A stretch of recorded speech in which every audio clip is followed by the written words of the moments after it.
Good evening, everyone. My name is Sam, and on behalf of Book Soup, I'd like to thank everyone for joining us for our next virtual event with Mirtha Michelle Castro Mármol, here to discuss her latest book of poetry, 18 Inches, The Distance Between the Heart and Mind. We are so excited and grateful that our bookstore can continue to bring authors and their works to our community during this uncertain time and even reach outside of LA. And we'll be hosting more virtual events in the near future, which you can learn about by signing up for our newsletter on our website, as well as following our social media at Book Soup. Our next event is scheduled for this Thursday at the same time, 6 p.m. Pacific Standard, with Jason Diamond and Alana Levinson to discuss Jason's book, The Sprawl. Today's virtual event will include a Q&A, so you can ask your questions at the Ask a Question button at the bottom of the screen, which you can do throughout the event, and Mirtha's going to include them in the time, so we don't have to wait all the way until the end. So feel free to start asking as soon as you come up with something.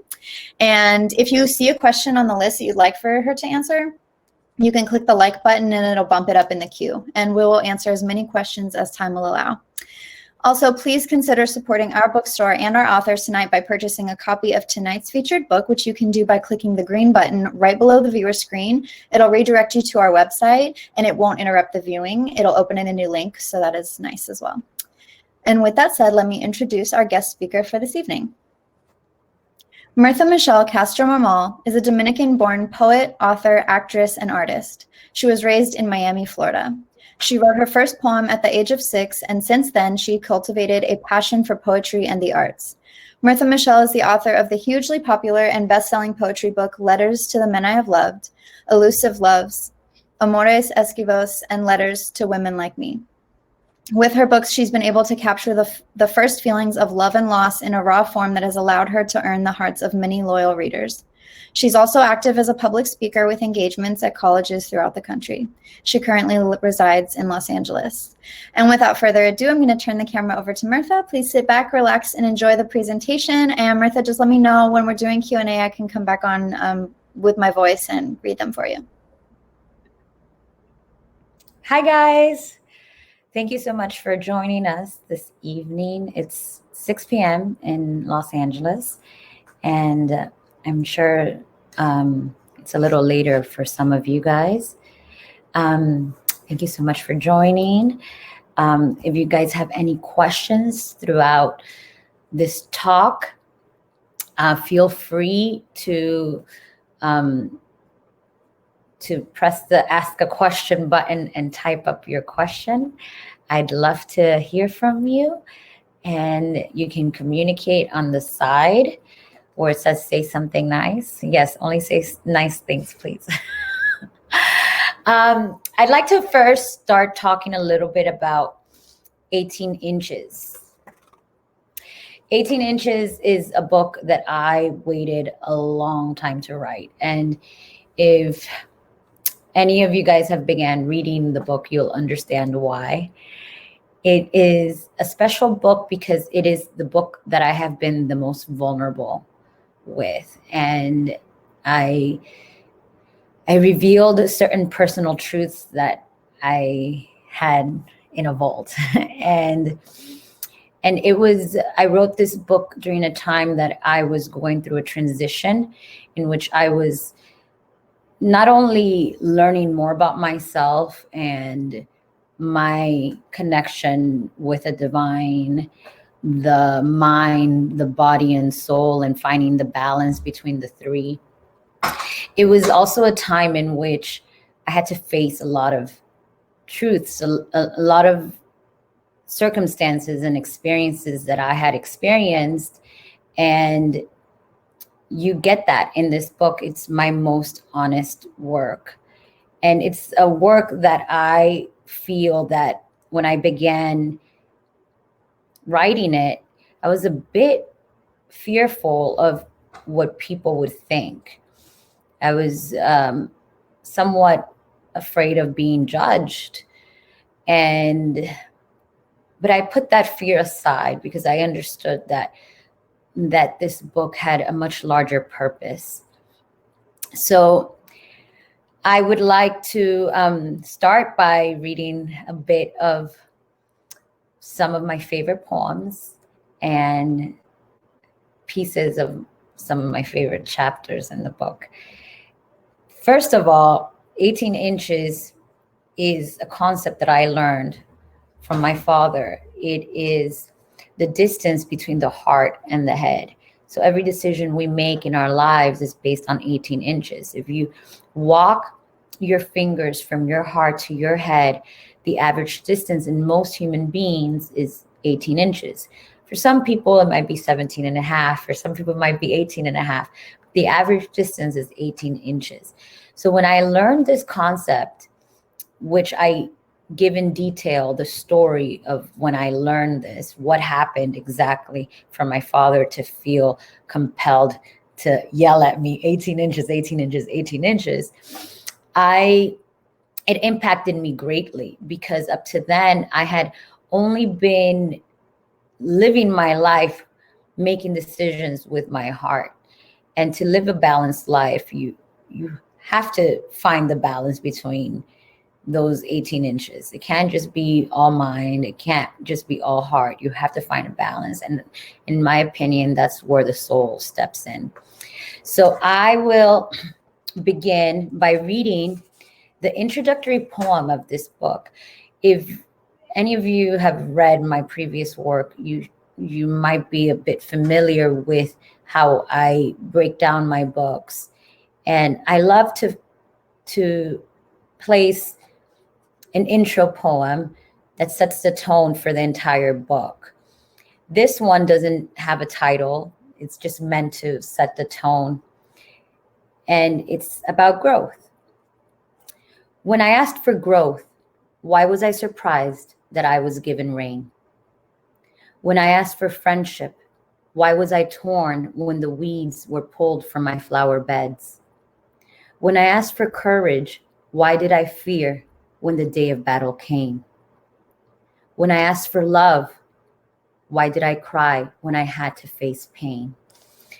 I feel so many times in life, we ask the universe to give us things, to give us great people in our lives, we continuously want to attract great friendship, or we ask for growth, we ask for courage, we ask for love, but to receive, you sometimes have to experience the opposite, so you are able to appreciate it. So when I asked for growth, why was I surprised I was given rain? When I asked for love, why did I cry when I had to face pain? Because in my opinion, pain and love go hand in hand. Sometimes to truly appreciate love in our lives, we have to sometimes experience loss. It's a shame, but that's unfortunately how human nature is. I began when I put this book together, and I was thinking about the order of the inches. The inches are the chapters in the book. When I thought about the order, I continuously always thought the order should always start with pain and end with love, because that's life. So I start off the book a bit heavy, a bit deep, because I am sharing the painful experiences first, and then I transition from that to hope and true self-discovery and adventure, and I end with love. The last inch, the 18th inch, is love. So I will go with that said. I will read a poem from the first inch, from pain. The desire to be understood is always rooted in the desire to be loved. The desire to be loved is rooted in the desire to be accepted. When will I stop seeking desires and begin to recognize that no one will love me more than I can? No one will understand my inner havoc more than I can. Why do I seek in humans what already exists inside of me? Because the world lied to me and I believed it. Sometimes we don't realize that everything we need, all the love we need, is already place within us. But sometimes we focus so much on our exterior circumstances. We've tried to find that love in other people. We try to find that validation in other people, when in reality, we were given all the light and love we already need. But sometimes we just need that bit of faith, that bit of believing in ourselves, appreciating ourselves, loving ourselves, accepting ourselves. So this chapter is special because I came to terms with my pain, and past pain, present pain, and within all of these poems and the prose part, which is, in my opinion, powerful, I asked questions. I was vulnerable enough to answer them. And I once again found my strength. Then I'd love to read a little bit of romance. It wouldn't be a Mirtha Michelle book if I didn't have any romance in it. This chapter is the second inch. It is titled Destiny. And I'll read the intro of the chapter, which is this paragraph, and then I'll read the end of that chapter. I don't want to give it all away if you guys haven't read the book. When you're young, you think you will meet many people who will spark a fire within you. You think that chemistry is easy to come by. And so there will be people you will take for granted. Then one day you'll realize how special and rare those people were. You'll find yourself reminiscing about the exact feeling they gave you. And in my case, chasing it. That, I am already in my 30s. So I've had many experiences in the romantic area of my life. And I wrote this inspired by me sort of being nostalgic. And I titled it Destiny because I believe that I had to accept destiny. I had to accept destiny. This person is not with me. This person has continued their life. And I was still reminiscing of the feeling that person gave me, which many people can relate with that. But I had to accept destiny. I lived my story with that person, and he has inspired so much beautiful work in my life, and I'm always forever grateful for that. And I realized that these experiences occur for a reason.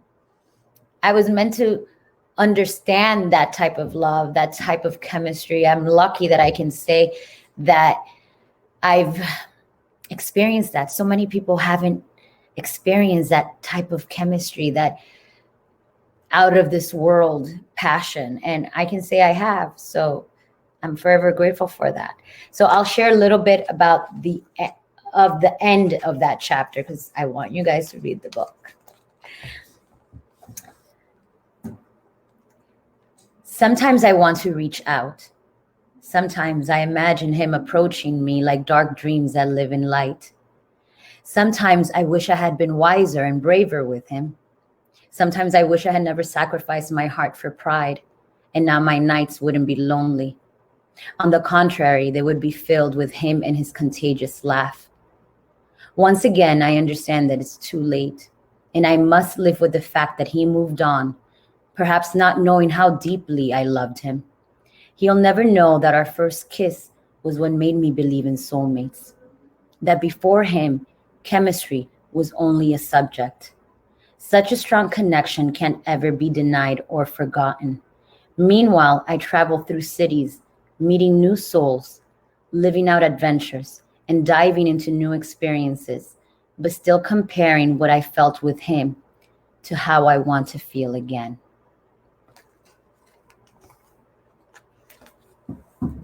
Turn on the light. So yeah, I love that part. I think it's one of my favorite lines in the book that says, he'll never know that our first kiss was what made me believe in soulmates. That's true. That before him, chemistry was only a subject. Love. I will read one of my favorite poems from the book, and it's in that chapter, and it is titled, well, actually, what I did with this book is that I didn't place the titles of the poems on the top.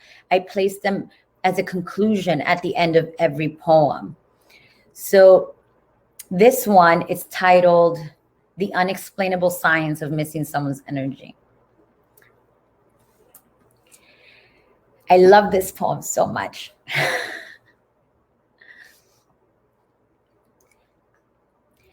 My heart feels heavy. There are 1,000 silent bricks weighing it down.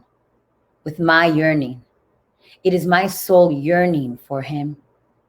At times I feel a magnetic pull toward him, wherever in the world he might be. It is my soul dancing toward him. I imagine his face just as if it was the last time I saw him. I can trace every feature and line. A tear trickles from my right eye while in my transient state. I wonder, can he feel me thinking of him? I wonder, can he feel me feeling him? The unexplainable science of missing someone's energy.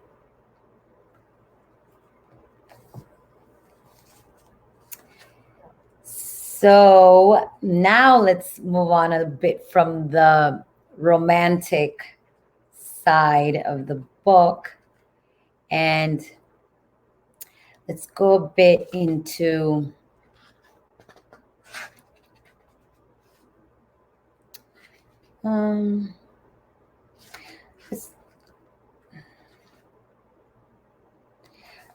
I'll read a poem now from the 6 inch, which is titled Experience. This one, once again, it goes back to me talking about me understanding and learning that there is light within me. There's light within all of us. It's all about making a decision to want to shine that light, to want to focus on that light. It says when things happen, there's going to be negative things that happen to all of us. But it's all about how we react to things. It's all about how we view the problem. If we try to have more positive eyes, we're going to get a more positive outcome. So this one goes like this. My flaws are part of me. My scars are part of me. My mistakes are part of me. My pains are part of me. As is my love. As is my success. As is my beauty. As is my joy.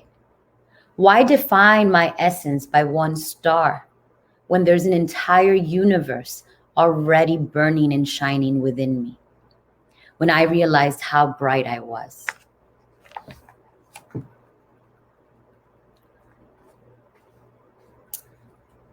Let's go back a bit to some romance. This poem that I'm about to read is from my second favorite chapter. It's titled Intimacy. And it's a beautiful chapter in which I share the power of intimacy and how intimacy is not always physical. Intimacy could be of the mind.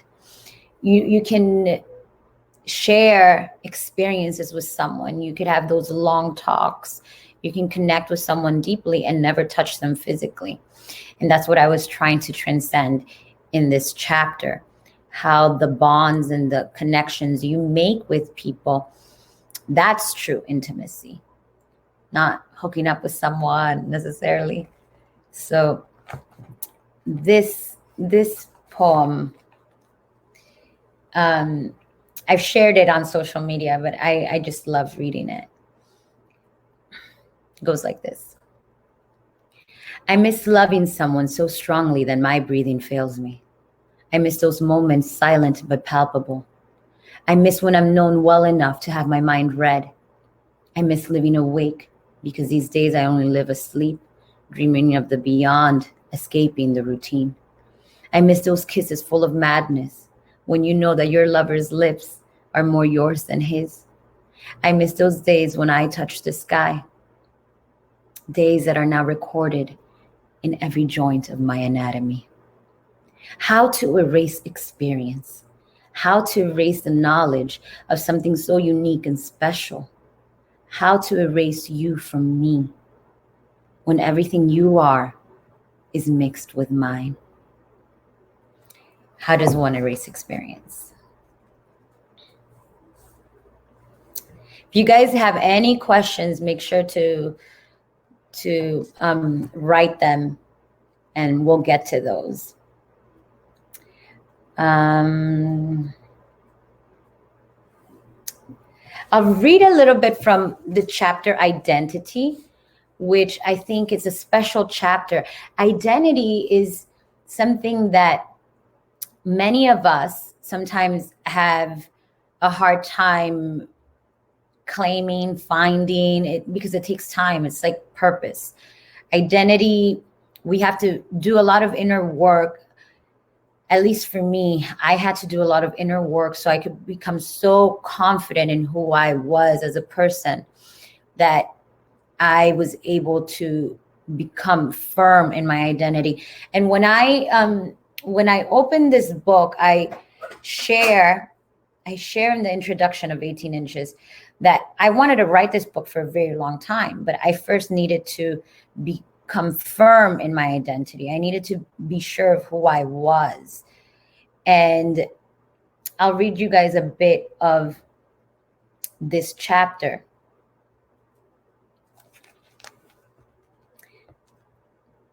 Who am I?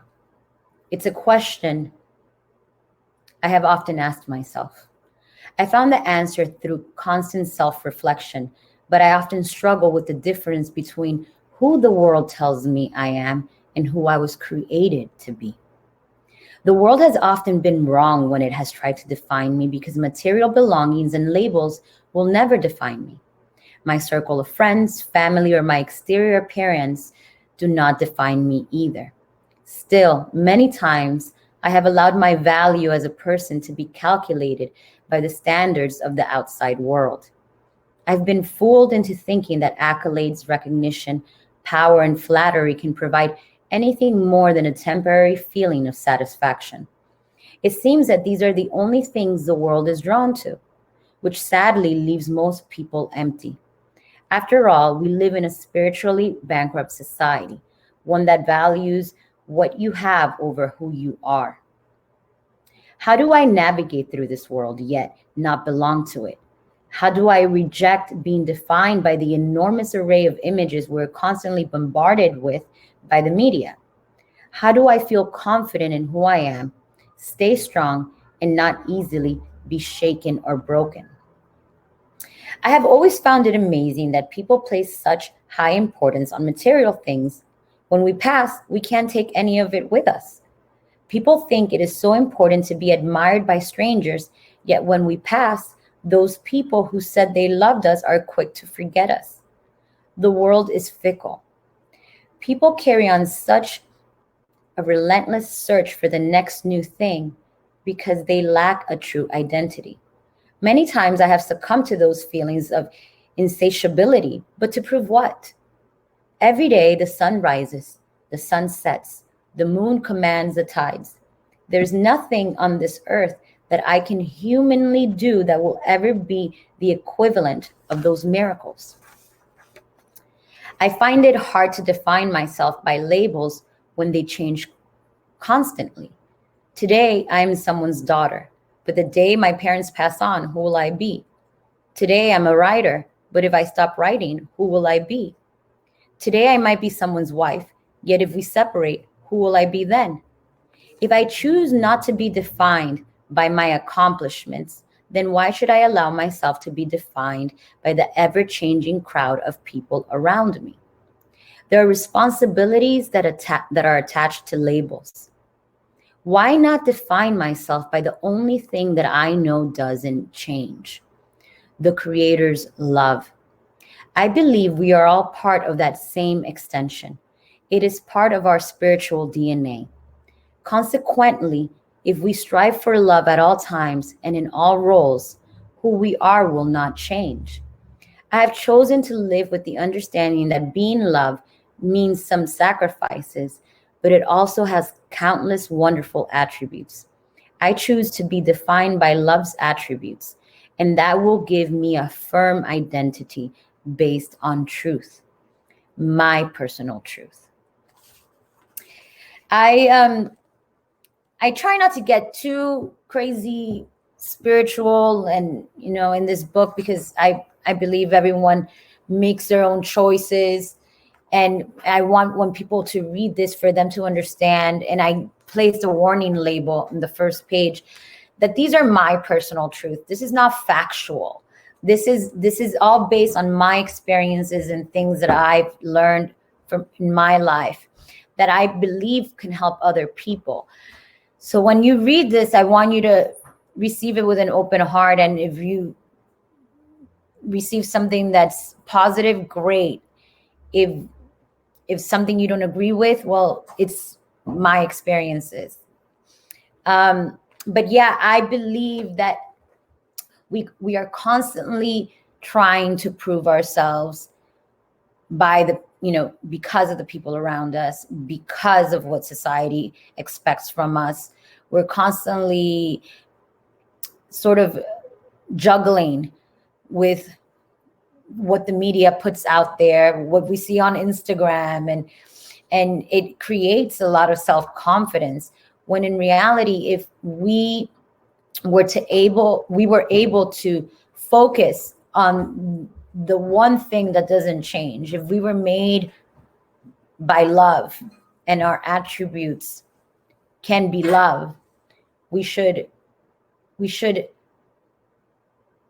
base our identity on those attributes of love. I'll give you an example. For example, if love is kind, then I want to be a kind person. I want my identity to showcase kindness, generosity. If love is good, I want to be a good person. If love doesn't hold grudges, I don't want to hold grudges. If love is selfless, I strive to be more selfless. That's what my identity should be. That's my personal truth. And I'll share a poem from this chapter, since I'm here. If you could unlearn everything you've been taught and relearn through the pathway of your soul, who would you be? The soul remembers. I believe we all have a connection to the divine, and that connection is our soul. And if we were to take time to do that inner work, to meditate, to start listening to our gut, that gut is that connection with the divine. If we were to start doing that, we wouldn't go easily astray. We wouldn't allow for people's opinions of us to take precedence over what we believe is right. And you have to find what's right for you, obviously. And that is through your inner work. I always recommend people to journal. Journaling has been extremely influential in my life. I've kept a diary since I was 6 years old, since maybe even younger. And I always found writing a cathartic method for me to heal, to release my emotions, because I was always more of the shy kid that I kept my emotions to myself. I guess I was afraid of judgment, right? And so writing was always important for me. So even when I'm not necessarily writing a book, I constantly write. I write in my journals. I release what I feel through journaling. And I always recommend that for people that have a lot on their minds. And it's important to get to know yourself, learning yourself. I wrote a lot about that in my third book, in Letters to Women Like Me, in the importance of learning yourself. After I had experienced a heavy breakup, which inspired Letters to Men I Have Loved, I went on that journey of self-discovery and learning myself truly. And I think it's one of the most important decisions that I've ever made, to get to know myself. So many times we are constantly focused on learning other people. For example, if you're interested in someone and you ask them out on a date, or you go on a date with them, you're going to ask them questions. You're going to ask them questions because you want to get to know them. That's the only way you can ask questions. So how many times do you do that for yourself? How many times do you take the time and you ask yourself these questions to truly learn yourself? I did that. I've done that. I still do that, because you don't ever stop learning yourself, because you constantly evolve into a different version of yourself at all times. And the goal is to evolve to a better version constantly. So I hope that while reading this book, you guys are able to heal and take your time to work on yourself, to learn yourself. Your relationship with yourself is always going to be the most powerful and important relationship in your life. If you're not whole, how could you possibly give to others? It's like emptying your glass. You're providing to another person's life, but you have to refill your glass constantly. So with that said, I will go a bit to, let's see, I'll go to Love, 18-inch, the 18th inch. I'll read a paragraph, from this chapter, and then we can begin with the questions. Every turn in my life has brought me to choose between two paths, one of light or one of darkness.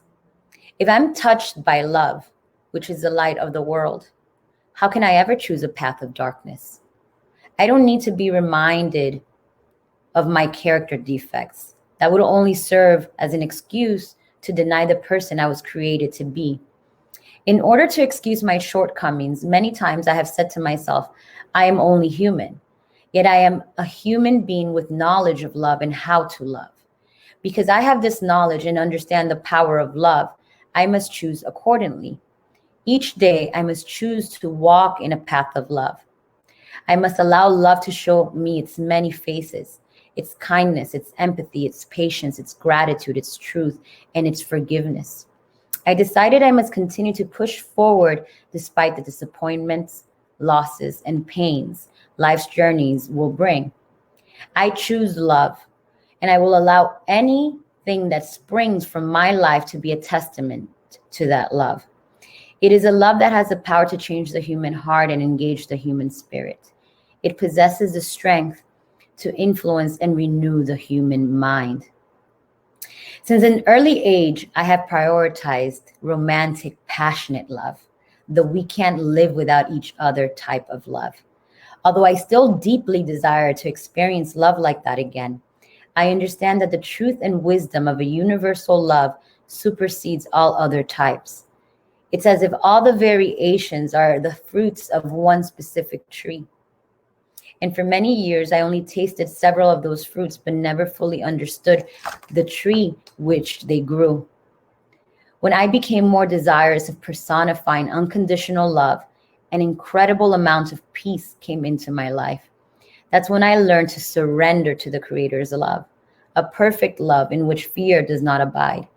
It is a love that can truly change the world and its inhabitants for the better. Love is all we need. So I'm not going to finish off the chapter because, like I said, I want you guys to read the book. But I will share Two more poems, and I'll share them from this chapter.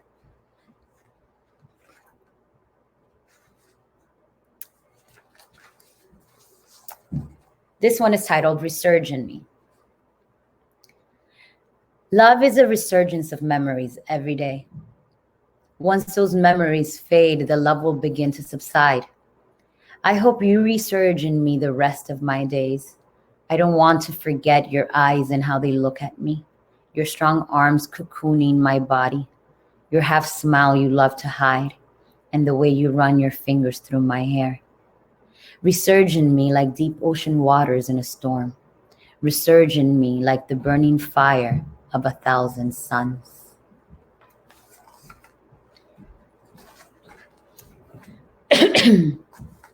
This one, I'll tell you guys the story of this poem. Oh my God, cough. Don't worry, I'm not sick. This poem, I wrote it. I was falling in love again. I always fall in love again. Always. Even if the love only lasts 3 months, I always fall in love again. But I was falling for someone, and I wondered, how can he be confident enough after me writing so much about these other men? And I was like, I'm going to write a poem for my future husband. I'm going to write this poem, and I'm going to tell him basically why he should feel so confident of my love for him. Mind you, I'm not engaged, okay? My future husband is out there somewhere. I don't know. And I titled it Promises to My Future Husband. And it goes like this. I have loved before you, and confident as you are, I hope your ego doesn't blind you. I understand many men secretly wish to be a woman's only love. Yet in my story, life took me on a different path, and the world had to pluck me first. Every love story is different, and my stories are now shadows of my past. So yes, I'm unable to offer you many firsts, but I can promise you my best love, because it's been broken and restored. It has fallen and it has risen. It has been pressured and now it shines. Sorry. Sorry.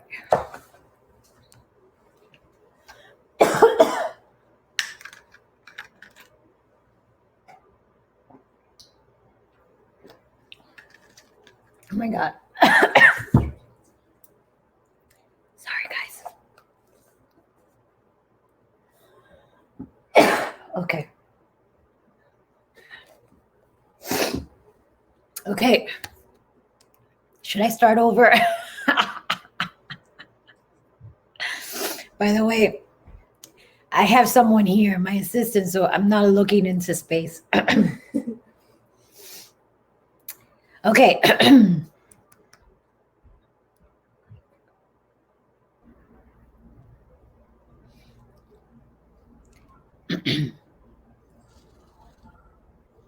Okay, I'm going to start over again because I messed it up.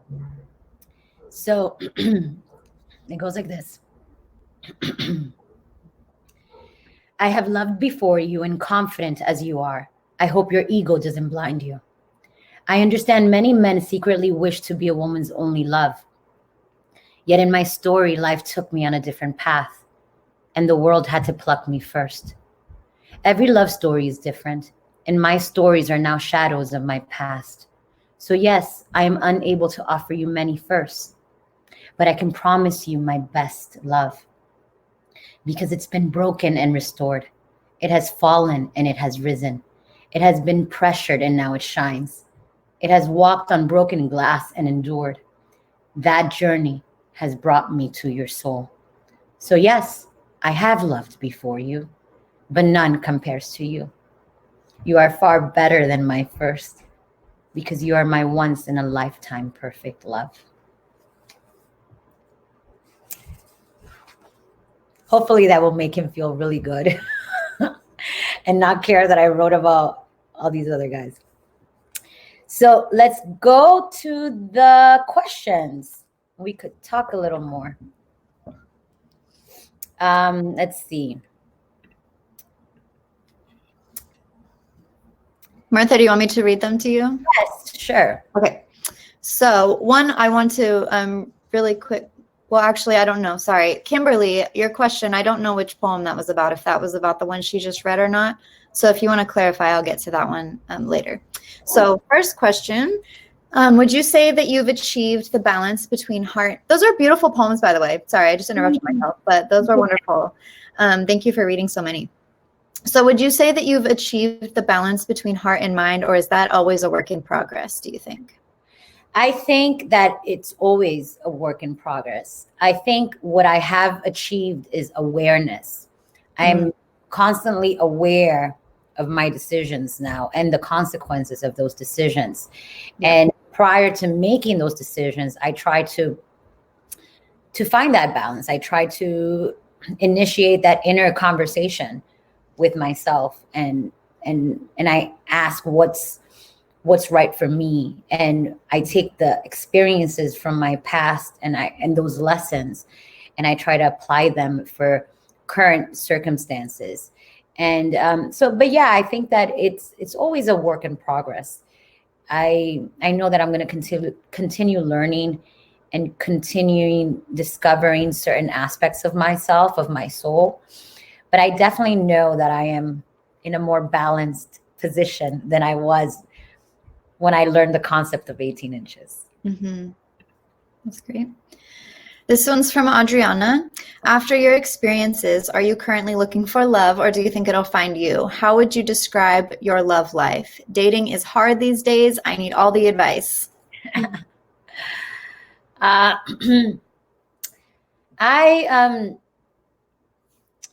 I wouldn't say that I'm necessarily looking for love. I think that love finds you. What I do is try to have my energy ready for that love. So I try to live with an open heart. I think at times, especially after I experienced difficult breakups, I felt that I was closed off to people. I was closed off to love.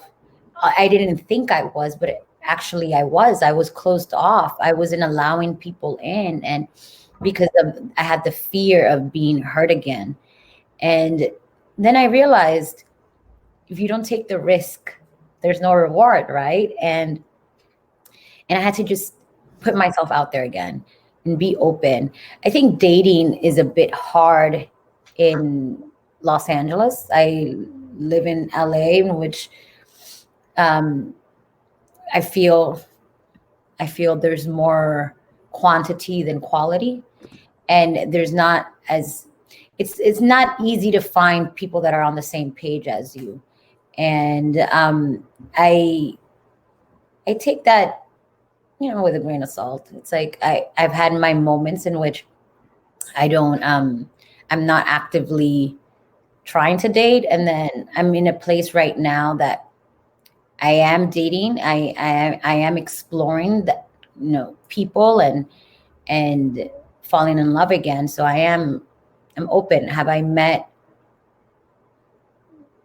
the person who I think is right for me? No, not yet, but I'm open for it. I'm out there. Put myself out there. That's what it takes to be open. Yeah. All right. You said 18 inches helped you feel liberated. What is liberation to you? 18 inches. One of the reasons why I find 18 inches so special, not saying that my other books weren't special, because God, they have been, they're part of my soul. But this book, I faced many unresolved issues and traumas and pains and ideas in my life. I faced my personal truth. I came face to face with my fears, and by me writing them out, it liberated me. I was able to fully accept the woman I've become, the woman I was and the woman I hope to be. And I feel that it liberated me. There's something powerful when you become vulnerable and you open up. Vulnerability is a gift. Many times, sometimes people think that vulnerability is not. And it's a true gift. Mm-hmm. 1 second. Erica, Sure. my phone is about to die. I mean, my computer. Oh. Can you get the charger? Sorry, guys. No. Vulnerability is a gift, and it's so important, I think, for poetry. So that's wonderful. Yes. Bear with me, guys. 1 second. Wait, let me see which one you're going to. I can just unplug now because it's charged. Yeah, but then I need the light. My computer's charged.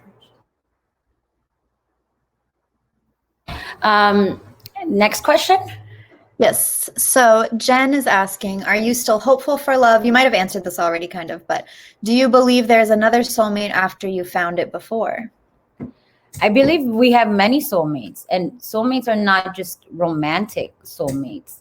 In my opinion, you can have soulmates that are relatives, friends, people, you know, I believe soulmates, and obviously a lot of people, they think, some people don't even believe in soulmates, right? I believe it's all about the experiences you've had.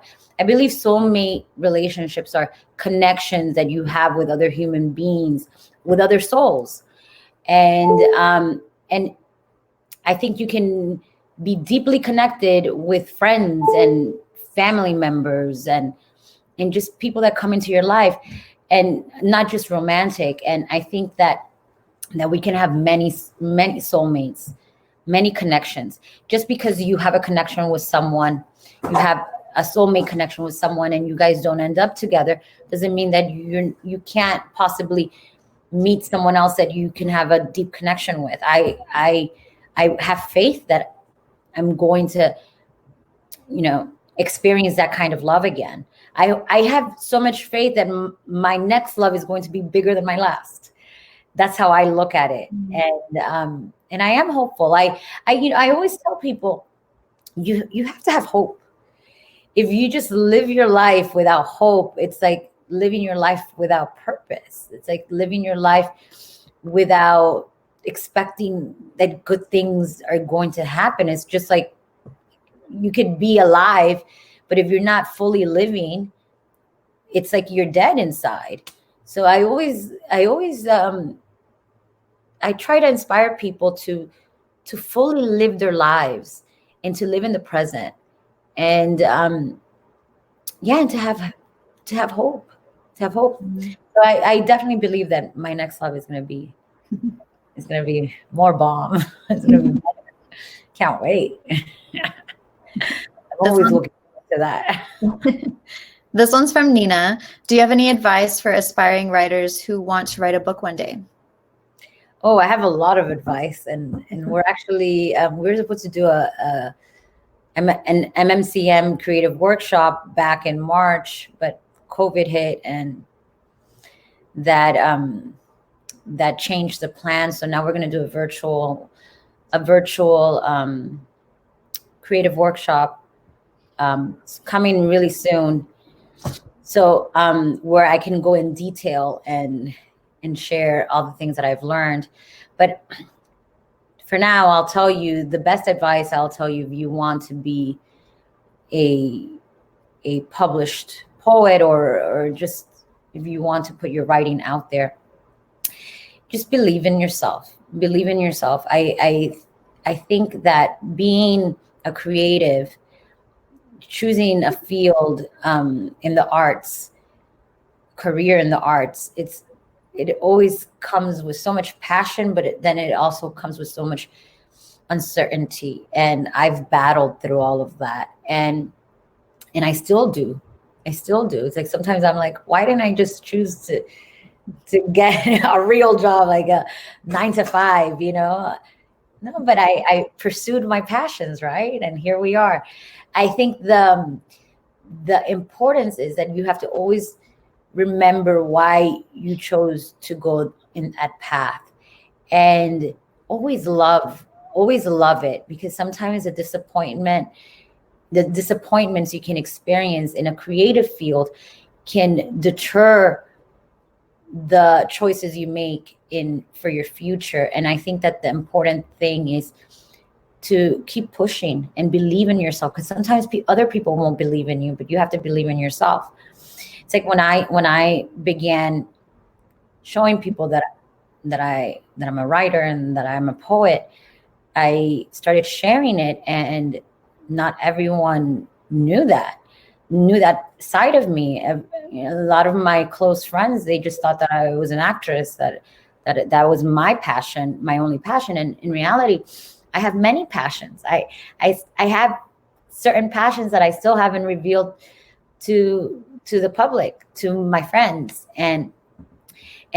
But I realized that I had to believe in myself, and I had to learn to find that confidence within me, especially when sharing poetry. Poetry is so personal, and the fear of judgment can exist there, but you have to believe in yourself, and have a vision of what you want to do. Write down your goals, have that vision, and push forward. That is great advice, definitely. So this one's from Maria. When did your spiritual journey begin? Well, I grew up in a conservative Christian family, and I grew up going to church. I always believed, I don't believe that to begin a spiritual journey, you have to grow up in church or anything like that. I think some people, they grew up in church and they're devils. I don't think that has anything to do with it, right? But since I was a child, I always felt in my spirit that there was something beyond, that there was something that, there was this creator. I would read that creation story, and I was always trying to like decipher it and understand. I always wanted to connect. And I think that many of us, we have that desire, that want within us to connect to something larger than us, to connect to the home, that created us. I know it sounds like a movie, like those space movies, right? I have no idea how it's all going to end, right? But I always felt there was something more. And while I experienced painful moments in my life, that's when I saw God's hand work most in my life. That's when most of my growth occurred. And I did a lot of soul searching. I think it's not from one day to another. There's things that happened to me when I was a teenager that impacted me, the way that I seek the divine, right? And there's things that happened to me a few years ago that changed my idea of how things are supposed to be. One thing I can tell you is that for me, one of the things that I applied into my life was unprogramming myself from everything I had been taught as a child. And I know it sounds a bit extreme, but I had to unprogram myself to find my true self. Not sometimes, we are a product of our environment. We're a product of what our parents or our guardians placed in us. We have to unprogram ourselves to reprogram. We've been conditioned. This society has conditioned us to think a certain way, our environment or the people around us. So that's been a journey that I've been going through for many years, like for the last decade that I've been doing that. And so my spiritual life it's very important for me, because I see life like a pie, and to live a balanced life, you want to have equal slices, right? And for me, I need to nurture that side of me. I'm not necessarily religious. I have my beliefs, but faith is something that I cannot live without. That's my personal truth. It's beautiful. This is from Jasmine. Aside from writing poetry, what are other ways you make yourself happy? Sorry, it disappeared. Sometimes I hope everyone struggles with happiness or filling a void. What would you advise? I mean, it's such a personal question for everyone, because we can find our joy in it and our happiness in within different things, right? But in my opinion, those are all temporary types of happiness. I think that first you have to understand that you probably won't be happy every day, and it's okay. I think what we should strive for is we should strive to feel content. We should try to feel content, and we have to understand that life goes up and down. It's like one day you're going to experience sadness or anger or pain, and then other days you can experience joy and excitement and adventure. Life is a journey of emotions, and the moment you realize that it's not supposed to be perfect and you stop putting that pressure on yourself, you're going to be more free. It's all about the freedom. Freedom comes with peace. What you should strive for is peace, to feel content even when everything's falling apart. Like just that gratitude that you're here, man, and you have another opportunity to make it work. In terms of activities and hobbies, I mean, that's something that is different for everyone. I think that goes back to learning yourself. You want to take that time to see what makes you happy. One thing that I always realized when I started my journey of learning myself, I started writing the things down, that the activities that made me feel good. And I started practicing those activities more. Like, for example, I love going to museums.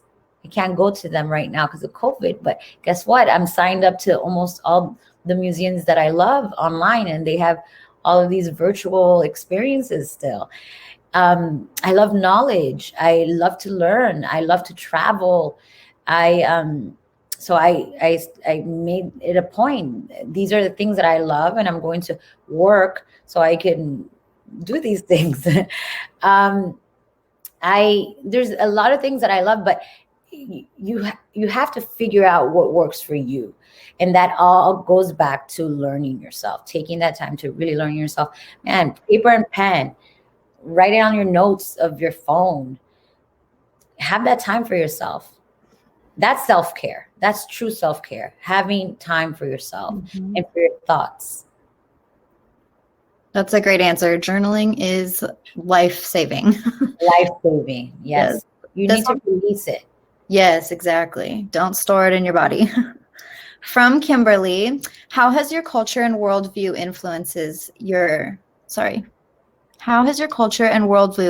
influenced your understanding of love, relationships, and what it means to be, quote, better, from one Dominican poet in LA to another?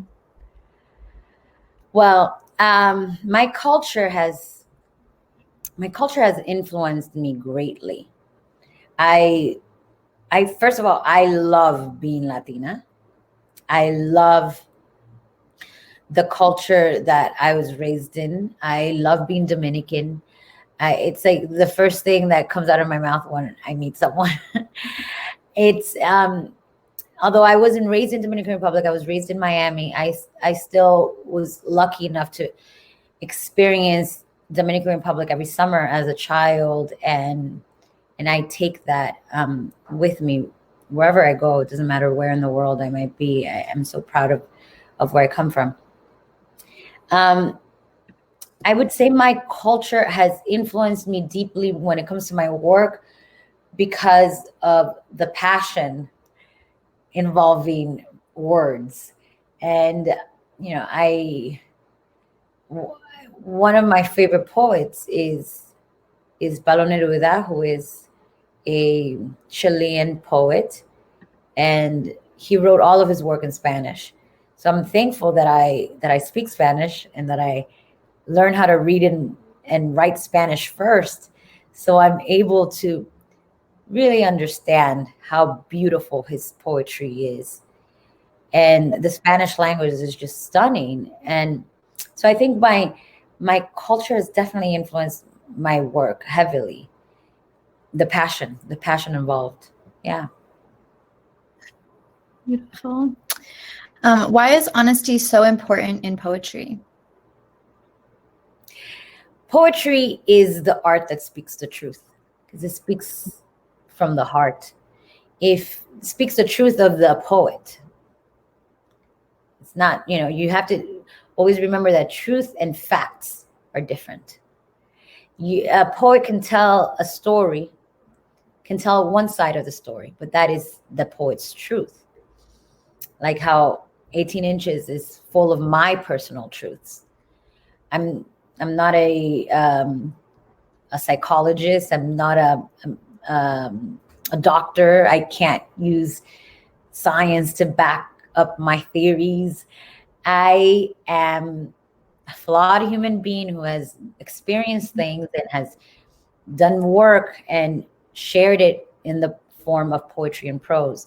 So poetry has to be honest. If not, it doesn't feel, it's not going to connect with the reader. It's powerful. That's why poetry has been around since the beginning of time. There's been poets since the beginning of time, because there's always been people that have felt a need to share their truth and to share experiences, and the power of words. The world revolves around the power of words. There's power in the tongue. Mm-hmm. All right. This one is from Genesis.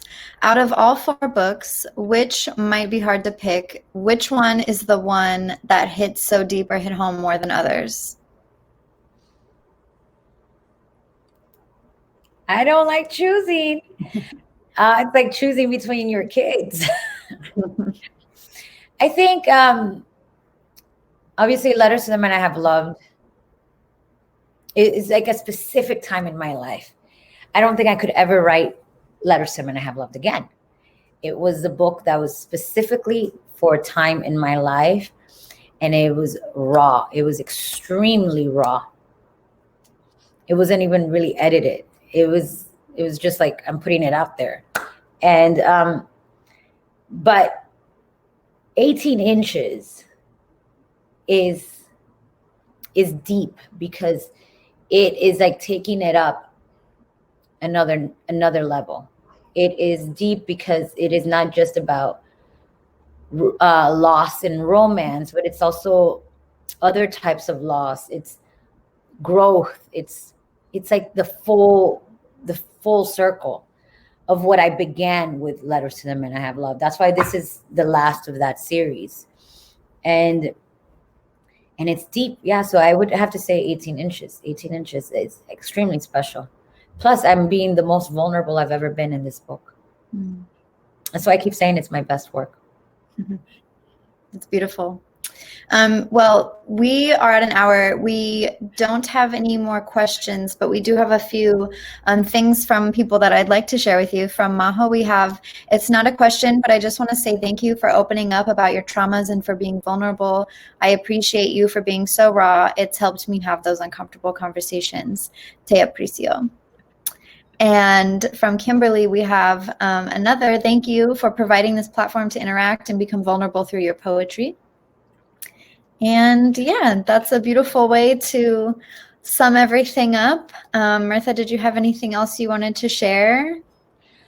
I just want to say thank you. Thank you to everyone that joined, that listened, that chimed in. I would love for if anyone who hasn't read the book to read it. I put so much love into this book as I have with my other work. This book is very special for me, and I think it could really impact people's lives.